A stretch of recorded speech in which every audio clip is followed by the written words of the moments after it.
बिस्मिल्लाहिर्रहमानिर्रहीम। आज का जो हमारा टॉपिक है ये है गुड बाय मिस्टर चिप्स।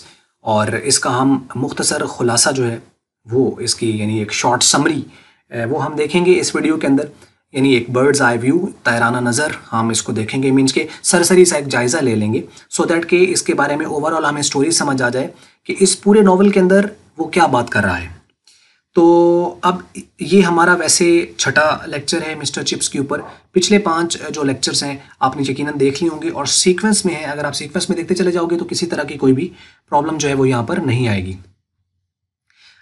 और इससे पिछली जो हम लोगों ने वीडियो अपडेट की थी वो थे इसके कैरेक्टर्स पर, जिसमें हम लोगों ने इसके मेजर कैरेक्टर्स यानी मेन कैरेक्टर्स, सेंट्रल कैरेक्टर्स और माइनर कैरेक्टर्स ये सारे हम लोगों ने डिस्कस कर लिए थे।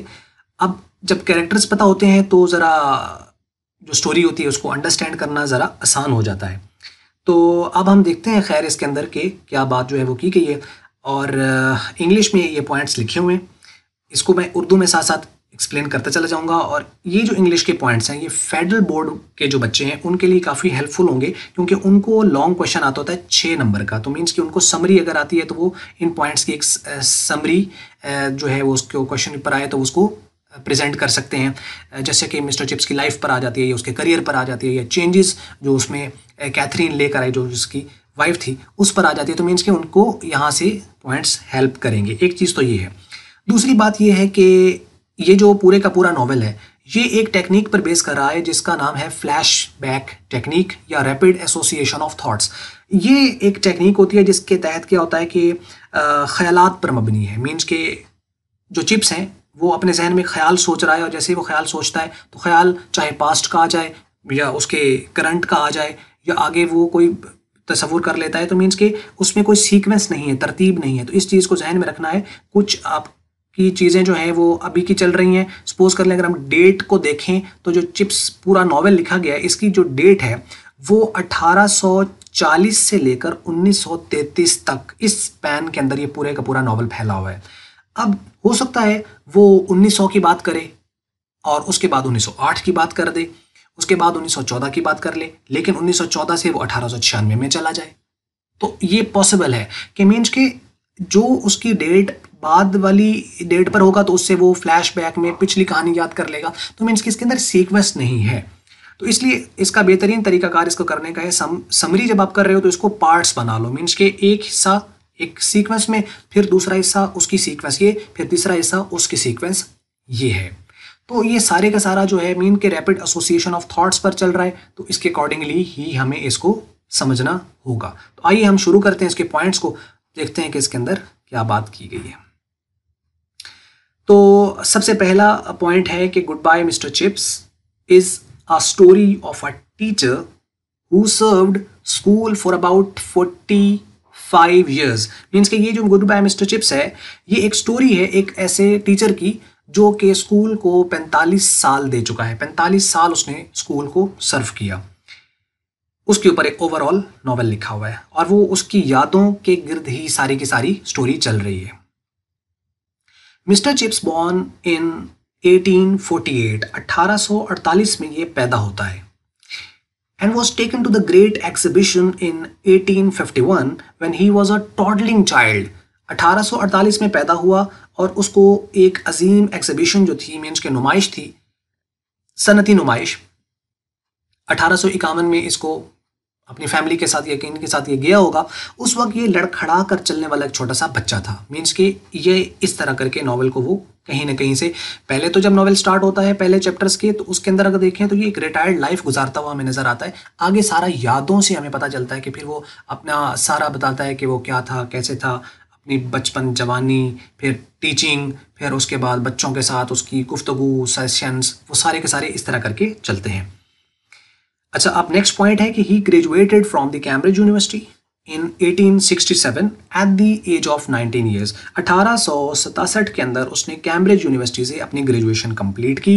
ही joined Melbury school in the 1869 but taught there for about 1 year and left that school because his discipline was not good and students ragged him a good deal there।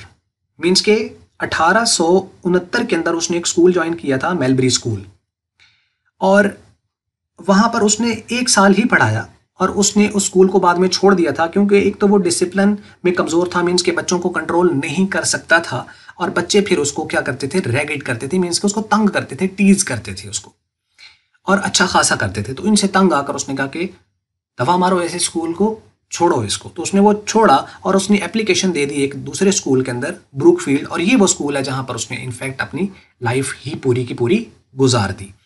He applied in Brookfield in 1870 and was interviewed by Weatherby. Weatherby, that was the principal of that time.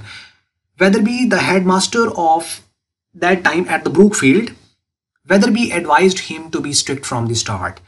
1870 के अंदर जो था उसने Brookfield join कर लिया, और उसका interview जो था, उसका इंटरव्यू हुआ, मीन्स कि उसने अप्लाई किया और उसका इंटरव्यू जो था वो वहाँ के हेड मास्टर्स जो था वेदरबी, उसने उसका इंटरव्यू किया, उसको और भी काफ़ी अच्छी नसीहतें करता है, और फिर उसको कहता है कि तुम शुरू से ही यहाँ सख्त रहना, क्योंकि उसको पता चल गया था कि पिछले स्कूल में इसका डिसिप्लिन अच्छा नहीं था। तो वो कहता है कि तुम यहाँ पे शुरू से ही सख्त रहना, यही इसका सीक्रेट है, यही इसका तरीकाकार है। अगर तुमने शुरू में सख्त रवैया ना अपनाया तो फिर तुम्हारे लिए मुश्किल हो जाएगी। तो ये 1870 के अंदर मीन्स के ब्रूकफील्ड में इन हो जाता है। In 1870, Mr. Chips took his first class at the Brookfield. पहली क्लास वो 1870 में, गर्मियों की छुट्टियां गुजरती हैं, फिर वो ब्रूकफील्ड ज्वाइन करता है। तब तक असल में वेदरबी की डेथ हो जाती है जब ये ब्रूकफील्ड में आता है। तो 1870 के अंदर वो अपनी पहली क्लास ब्रूकफील्ड में लेता है। During class a student named Collie dropped the lid of desk to tease Mr. Chips. Mr. Chips caught him red-handed and asked him to write 100 lines as punishment. Means के क्या हुआ कि 1870 के अंदर वो पहली क्लास में जाता है, प्रेप कहा गया है उसको। तो जैसे ही वो क्लास में जाता है तो पहले तो अपना रवैया काफ़ी सख्त रखता है, मीन्स के अपनी नर्वसनेस को कंट्रोल करने के लिए ज़रा सख्त थोड़ा रवैया उनको शो करता है। तो वहाँ बच्चे पहले तो खामोशी से बैठे होते हैं, लेकिन एक शरारती बच्चा होता है जिसका नाम है कॉली। कॉली क्या करता है कि जो डेस्क लीड होती है उसको गिरा देता है ताकि ज़रा शोर पैदा हो, और जैसे ही शोर पैदा हो तो फिर बच्चे हंसे कि और एक माहौल बन जाएगा, जैसे बच्चे करते हैं। तो ये उसने किया, लेकिन मिस्टर चिप जो था उसकी नज़र काफ़ी तेज थी, उसने उसको रंगों हाथों पकड़ लिया। उसने कहा कि उससे नाम पूछता है, वो अपना नाम बताता है, तो वो कहता है कि ठीक है कि तुम 100 लाइनें जो है वो लिखोगे, ये है तुम्हारी सज़ा। ये इसका एक वाक़या है, और भी इसके साथ बहुत सारी चीज़ें हैं वो चलती हैं सारी। तो नेक्स्ट जो पॉइंट है, at his early 20s he was quite passionate to get headship of school, but later on he found that his degree was not of worth to apply for that. At the age of 32 in 1880 he decided to stay at the Brookfield forever. Means क्या हुआ कि जब early 20s में जैसे एक बंदा शुरू में 20, 21, 22 साल का, 23 साल का होता है, तो उसको बड़ा पैशनेट होता है कि मैं ये करूँगा, वो करूँगा, ऐसा करूँगा, वैसा करूँगा। तो काफ़ी पैशनेट था बाकी लोगों की तरह, और वो पैशन उसका ये था कि मुझे हेडशिप मिल जाए किसी स्कूल की, या किसी अच्छे स्कूल के अंदर मुझे सीनियर मास्टरशिप की जॉब मिल जाए, ये भी उसका एक था। लेकिन बाद में सालों में, बाद के आने वाले जो साल थे उसके अंदर उसको पता चला कि उसकी जो डिग्री है वो एक आम सी ग्रेजुएशन उसने की हुई है हिस्ट्री वगैरह के अंदर, लेटन के अंदर, तो वो इतनी वैल्यू वर्थ की नहीं है कि वो इस चीज़ के लिए अप्लाई कर सके। तो खैर वो कोशिश में रहा, लेकिन जब वो 32 साल का हुआ 1880 के अंदर, तो फिर उसने ये डिसाइड कर लिया कि रहना है तो इधर ब्रूकफील्ड में ही रहना है, क्योंकि आगे कोई और चांस नहीं है। तो लिहाजा इसकी ज़िंदगी को ख़राब मत करो अगली सोच कर। तो वो परमानेंटली वहाँ पर सेटल हो जाता है। फिर अगर हम देखें तो एट द एज ऑफ 40, यहाँ है 32 साल की उम्र में, at the age of 40 years he rooted and settled happily at the Brookfield. 32 साल की उम्र में उसने डिसाइड कर लिया, तो 8 साल फिर वो मेहनत वगैरह करता रहा, जो भी उसका काम था वो करता रहा। जब 40 साल का हुआ तो उसने अपनी काफ़ी जड़ें मजबूत कर ली उस स्कूल के अंदर, और काफ़ी खुश रहने लगा ब्रूकफील्ड में। और जब वो 50 साल का हुआ तो वो डॉयन बन गया था स्टाफ का। At the age of the 50 Chips become the doyen of the staff at the Brookfield. वो डॉयन बन गया। डॉयन क्या होता है कि एक सीनियर मेंबर बन गया था, या एक अहम रुकन बन गया था अपने स्टाफ का। सीनियरिटी वाइज मीन ये सीनियर था तो लोग काफ़ी इसकी इज्जत करते थे, तो मीन्स कि इसकी बात मानी जाती थी 50 साल की एज में। और at the age of the 60, जब वो 60 साल का हुआ, the Chips was called as chief guest at the Brookfield. जब वो 60 साल का हुआ तो एज अ चीफ गेस्ट इसको जो था वो बुलाया जाता था, जैसे होता है मेहमान खसूसी के तौर पर, तो वो इसको बुलाया जाता था। At the age of 65 he retired from the school, और 65 साल की उम्र में ये उस स्कूल से रिटायरमेंट ले लेता है। यहाँ तक आप इसको समझ लें जैसे मैंने शुरू में कहा कि ग्रुप बना लें, तो ये वो एक ग्रुप हो सकता है। अब आगे फिर फ्लैशबैक में हम जा रहे हैं, क्योंकि अभी तो वो रिटायर हो चुका है, तो हम फिर उसकी वापस एक लाइफ में जो है वो एंटर हो रहे हैं, जब वो 1896 की बात यहाँ पे शुरू होती है। तो in the year 1896 chips went on trip with his friend रॉडन। रॉडन के साथ जो है ये ट्रिप पे जाता है। लेक डिस्ट्रिक्ट ये जगह का नाम है जहाँ ये ट्रिप पे गए थे। There he met his life partner named Catherine. They got married in 1896। 1896 में ट्रिप पे गए रॉडन के साथ, और उसके बाद वहाँ पे लेक डिस्ट्रिक्ट में वहाँ पर इसको अपना लाइफ पार्टनर जो है एक लड़की जिसका नाम कैथरीन बताया गया है वो इसको मिलती है। वो पूरा एक वाक़या है, लेकिन उसको मैं यहाँ नहीं इसको करना चाहूँगा, क्योंकि वो एक टेस्ट ख़त्म हो जाता है एक चीज़ का। तो बार फिर कहानी चलती है कैसे मिले क्या हुआ, और उसके बाद फिर जो है वो 1896 में ही उन्होंने शादी भी कर ली। तो ये खैर नावल का एक पार्ट है, इस पर हम बहस नहीं करते, आगे हम चलते हैं। अच्छा, उसके बाद है जी कैथरीन। अब शादी हो गई। Catherine was very intelligent and a beautiful lady. वो खूब ज़हीन भी थी और खूबसूरत खातून थी। She improved discipline of Chips and brought lot of changes in Chips. उसने उसका डिसिप्लिन भी थोड़ा इम्प्रूव किया, क्योंकि वो ज़रा मॉडर्न लेडी थी, ये ज़रा पुराने ख्यालात का बंदा था।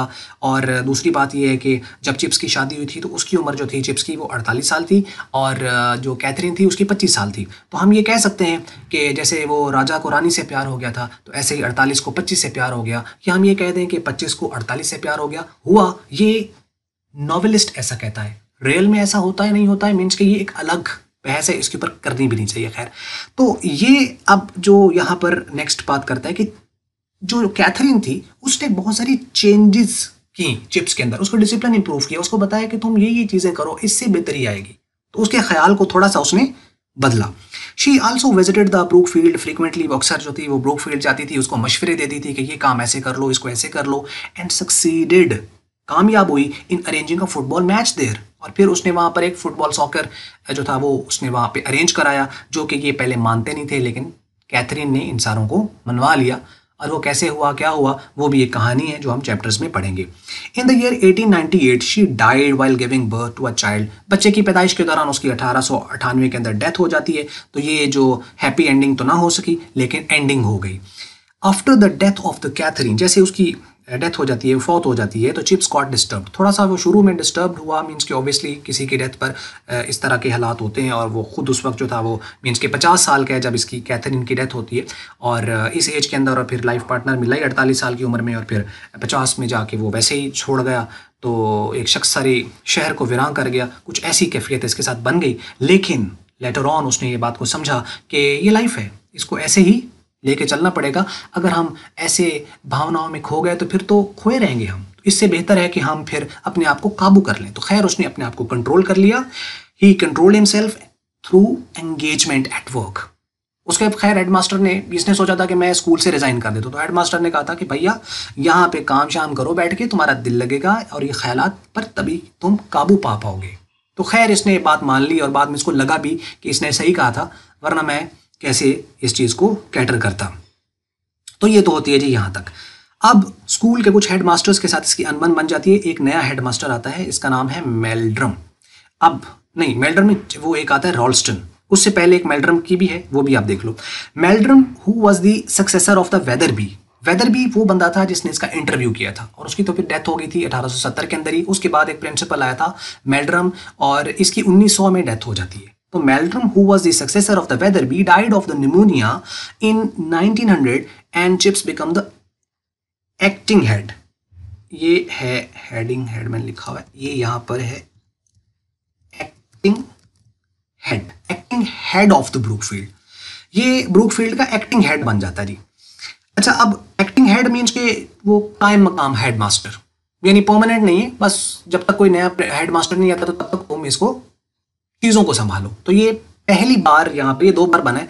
एक बार ये जब मेल्ड्रम की डेथ हुई उसके बाद ये एक्टिंग हेड बन गया था 1900 के अंदर, लेकिन उसके बाद ही फिर नया जो हेड मास्टर था वो रॉल्स्टन आ गया था। तो in the same year a new head Rolston joined Brookfield. He was 37, वो 37 साल का था, साइंस मैन, और वो साइंस का चूंकि उस वक्त दौर चल रहा था ये सारा, तो मीन्स के वो साइंस मैन था और वो चाहता था कि जैसे ये पुरानी जो चीज़ें और ये चल रही हैं तो ये सही नहीं है, इसको चेंज होना चाहिए और साइंस के मुताबिक चलना चाहिए। तो वो चेंजेस करना चाहता था, मॉडर्न करना चाह रहा था असल में स्कूल में।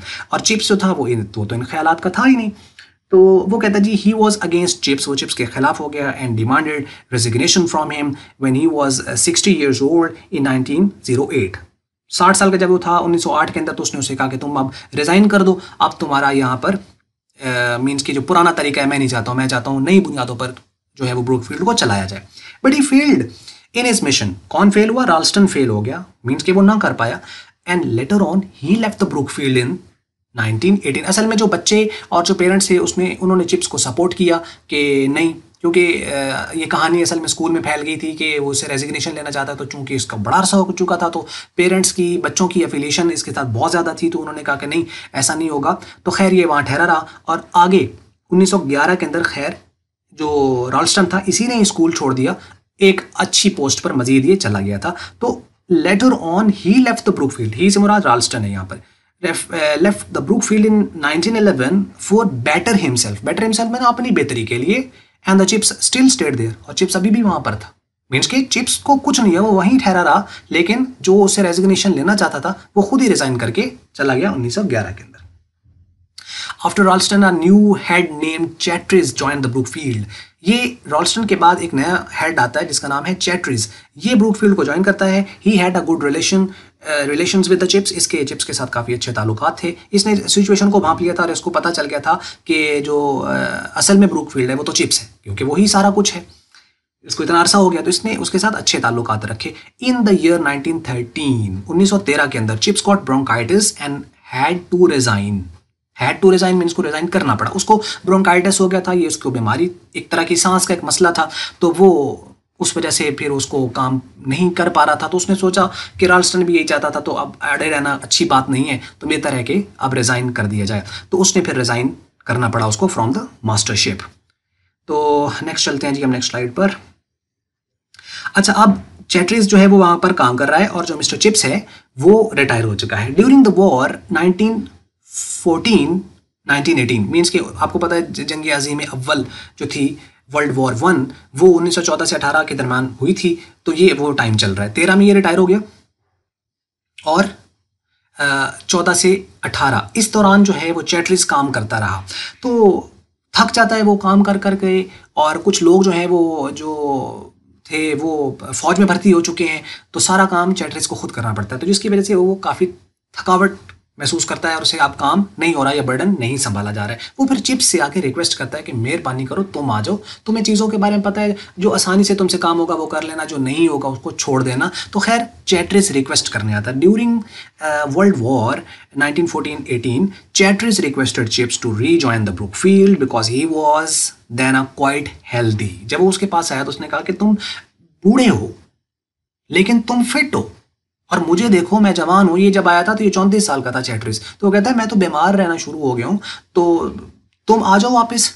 चैट्रिज was getting ill due to overload of the work, means कि उसके ऊपर ओवरलोड था जिससे वो बीमार रहने शुरू हो गया था। Chips again joined Brookfield and served still till 1918 तक इसने जो है उसको सर्व किया दोबारा। In the 1917 when the Chatteris died, इसको भी एक प्रॉब्लम था, मीन्स कि इसको कोई डायबिटिक्स का इसको प्रॉब्लम था चैट्रिज को, तो इसकी डेथ हो जाती है 1917 के अंदर, और chips become the acting head of the Brookfield for the second time. ये यहाँ पर दूसरी बार एक्टिंग हेड बनता है, एक बार पहले बना था राल्स्टन से पहले, और यहाँ पर जो है मीन्स के ये दोबारा एक्टिंग हेड बन जाता है चैट्रिज के बाद, ये सेकंड टाइम बनता है। तो in November 1918 Chips resigned from his post because he had cold, क्योंकि ठंड लगी थी और फिर ये बीमार रहना शुरू हो गया था। तो 1918 के अंदर जब ये 70 साल का हुआ तो इसने दूसरी बार भी रिज़ाइन किया। असल में इसने 2 बार जो है उसको ज्वाइन किया, 2 बार रिज़ाइन किया, मीन्स कि 1913 के अंदर जब ये 65 साल का था तब इसने रिज़ाइन किया, और 1918 के अंदर इसने जब ये 70 साल का था तो इसने दोबारा वहाँ से जो था मीन्स की रिज़ाइन कर दिया। तो ये है जी इसका यहाँ तक। तो आपको ये बात समझ लगी होगी। तो अच्छा जी 1930, तो ये है रिज़ाइन कर देता है वहाँ से अपनी पोस्ट से। In spite of bad health, इसकी सेहत मीन्स के जब ये दोबारा डिज़ाइन करता तो दोबारा सेहत ख़राब थी, लेकिन बैड हेल्थ होने के बावजूद ये ब्रूकफील्ड से एसोसिएट रहता है और फ्रीक्वेंटली ग्राउंड जो हैं उनको विजिट करता है, गेमें देखता है वहाँ पर जाके, visit the ground to watch the games. Different students and the teachers visited him at his house. Chips served them with T biscuit, ये केक वगैरह बिस्किट वगैरह के साथ उनको सर्व करता था और स्टूडेंट्स और टीचर जो थे इसको विजिट करने आते थे। तो ये मिसेस विकेट्स के यहाँ रहना शुरू हो गया था और ये स्कूल के बिल्कुल सामने था, यानी दरम्यान में एक रोड था, एक तरफ स्कूल एक तरफ इसका घर, तो ये वहाँ रहता था और अपनी ज़िंदगी ब्रूकफील्ड के मुताबिक ही गुजारा था, यानी उसकी घंटियों के मुताबिक गुजारा था। इन the year 1913 he made his will, उसने अपनी वसीयत 1930 के अंदर उसने अपनी वसीयत बनाई and distributed his extra wealth among the needy and he also gave some money to Mrs Wickett who was his caretaker. तो 1930 में इसने अपनी वसीयत बना ली और बाकी जो कुछ पैसा था इसने कुछ स्कॉलरशिप के लिए पैसा दे दिया था स्कूल को, और कुछ पैसा इसने कहा था कि गरीबों के दरमियान तकसीम कर दिया जाए, और कुछ पैसा इसने मिसेस विकेट्स को दे दिया था जो इसकी केयर टेकर थी। केयर टेकर का मतलब ये नहीं कि वो बीमार था तो मीन्स कि उसकी जो भी सर्विंग थी वो सारी यही करती थी और ये भी इसके साथ काम करती थी स्कूल के अंदर। अच्छा, at the age of the 85 साल की उम्र में 1933 ही डाइड, इसकी डेथ हो जाती है। Remembering students and the events of the Brookfield, ये उसके इवेंट्स वगैरह को याद करते हुए इसकी डेथ हो जाती है। तो ये है जी पूरे की पूरी इसकी स्टोरी। तो यानी ओवरऑल ये पूरे चैप्टर्स हैं और 18 चैप्टर्स हैं, वो हम इंशाल्लाह 1 बाय 1 इसको देखेंगे। कुछ आपको खुलासा सा मुख्तसर सा समझ आ गया होगा, इसको आप अपने माइंड में एक बार थोड़ा सा खुद रिवाइज करके अपने पॉइंट्स खुद बना लो, वो शायद ज़्यादा बेहतर रहेंगे। तो ये है इसका तरीक़ाकार। तो बाकी अगर आपको कोई क्वेश्चन वगैरह हो तो आप कमेंट्स में ज़रूर लिखिए, पिछली वीडियो सीक्वेंस में देखते चले जाएं और शेयरिंग भी ज़रूर करें। और अगर आपको ये वीडियो अच्छी लगी तो उसको आप लाइक कर लें, शेयर कर लें दूसरों के साथ। अगर आपको मल्टीपीडिया की वीडियो अच्छी नहीं लगी तो उसको आप कर दें डिसलाइक। और वीडियो देखने का हमेशा की तरह बहुत बहुत शुक्रिया।